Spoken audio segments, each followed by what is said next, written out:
We've entitled this video, Remember to be Jesus. Why? Often when we find ourselves in a volunteer, caring, leading, or serving role in the life of the church, we feel immensely inadequate. In fact, sometimes our insecurities have the last word. So what do we do about that? How do we handle that when those things get in the way of who we want to be and the things that we want to do? Through a series of personal stories, illustrations, and practical advice, we're going to experience together how it is that we don't have the equipment. We are the equipment. Remember to be Jesus.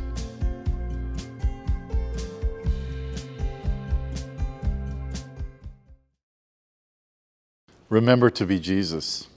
It's a significant concept that is at the heart of being a caring presence in the life of your community of faith. Early on in my ministry in this church, I was doing everything. In fact, in truth, I was doing way too much. And I had in my time here at least one antagonist. Regularly, after a morning sermon, Tom would come up to me and tap on my sternum with his disapproval of the things that I said or the things that I left unsaid. Tom was not very fond of me, and the feeling was mutual. Early on in my ministry, I found myself needing emergency back surgery.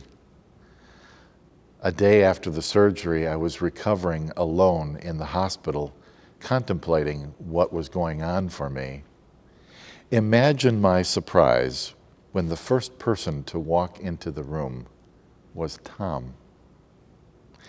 He walked in casually. He grabbed the first available chair. He turned it around and he put his arms on the seat rest. And he said, "How are you doing? You know that your church is praying for you. I wanted to check in with you." He offered a prayer, and within 10 minutes, he was gone. I couldn't believe it. I was shocked. Tom spent more than an hour in traffic and on the highway to come and visit his pastor, someone with whom he was not ordinarily pleased. And for him and for me, the moment was transformative. When Tom walked in the door, it was not Tom, but I saw Jesus walk in the door. I saw the entire community of faith coming in behind him. He represented something that day, and I don't know what it took for him to decide to make that trip to come and see his pastor, a pastor with whom he was ordinarily quite critical. I wonder what that was like for him to make that decision. It transformed the way I looked at church ministry, and it transformed the way I looked at the ways in which we reach out to one another. Now, pastors are invited into many situations. One of my more memorable ones was the night in which I received a phone call at 11 p.m. I was urged to come quickly because family was in conflict. I got dressed, I drove over there not knowing what to expect, and I was shocked when I walked into the room of that house. When I walked in, there was a hole in the door. There were kitchen cupboards and cabinets that were hanging off the wall. There was a broken oven door. There were overturned chairs and a table that was scratched. There was a father and a teenage son who were sweaty and bloody and whose clothes were torn because they had been brawling. I needed to take a deep breath, and I needed to practice the presence of Christ in that moment. What would Jesus do in this situation? In a situation that was highly escalated, I needed to be calm. And eventually, I think that calming was contagious. Had I come in the door at an equal level of escalation with this family, it would have been very difficult for them and for me.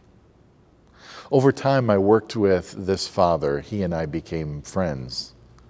Eventually, he would become a church leader.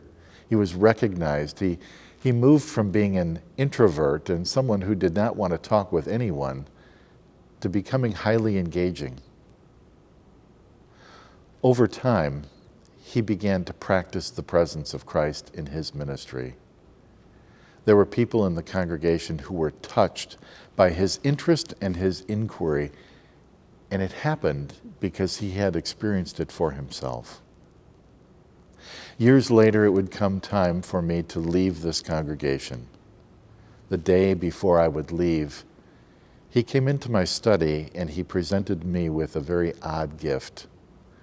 It was a glass plaque on which there were 4 letters, RTBJ. He said, "You know what that stands for."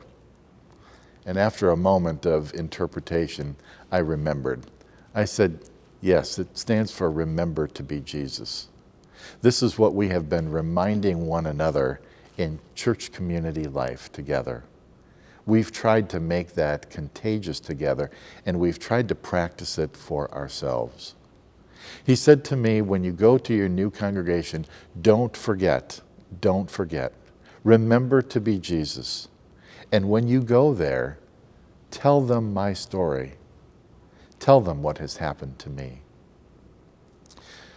So one of the ways in which we can make these principles tractionable in our life and our community of faith is not only to reflect on them, but also to think about basic principles that we can talk about in a team, in a small group, but in community. We recognize that these principles are only as valuable as they are in your own specific context.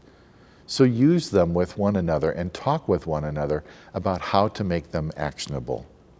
There are 5 of them today. Number 1, just show up. Just show up. Tom chose to come be with me in my place of pain. Tom moved past whatever inhibitions he may have had, whatever frustrations he may have had with me, and decided to show up in my place of pain. And he and I were never, ever the same. Number 2, we want to focus on someone else's need more than our inadequacy. That's difficult, but it requires us to see someone else. Empathy is about walking in someone else's shoes. Empathy is imagining what life might be like for them.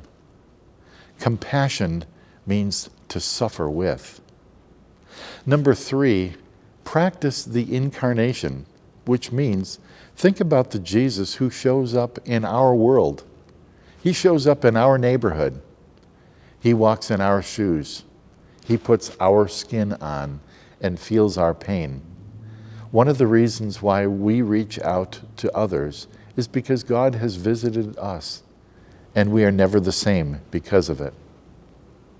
Number 4, don't ever underestimate the power of a contact, of a phone call, of a visit.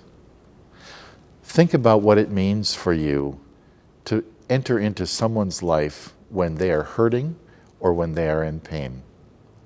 You may think about a long car ride to a hospital, to someone's house.